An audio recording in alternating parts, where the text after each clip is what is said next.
Եվրոպացիք էլ իրանց հույսերը դրել են նրա վրա, որ աշնանը կոնգրեսի ընտրությունները եւ կարող է պատահի թուլանան դիրքերը Թրամփի կամ Թրամփը հետո չվերընտրվի եւ այլն։ Ես չգիտեմ ինչ ալնելու հետո։ Հիմա մենք գործ ունենք մի քաղաքական գործիչի հետ, որը որ շատ տրանզակցիոն մոտեցում ունի միջազգային հարաբերությունների։ Իր համար, քանի որ ինքը անշարժ գույքով է զբաղվել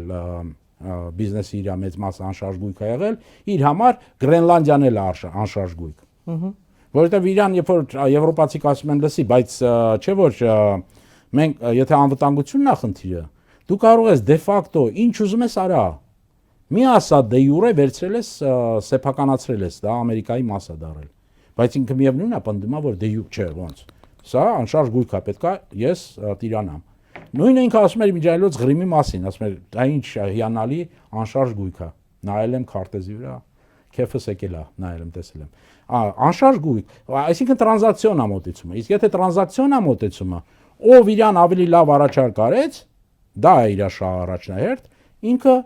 դրանց այլ շահերը բավարարելու է։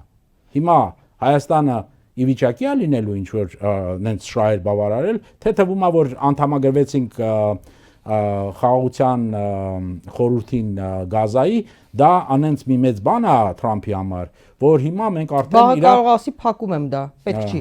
Չէ, 3 տարի հետո կարող է նույնիսկ ասի շնորհակալություն մասնակցության համար ազատեք, 1 միլիարդ չեք բերել, չէ,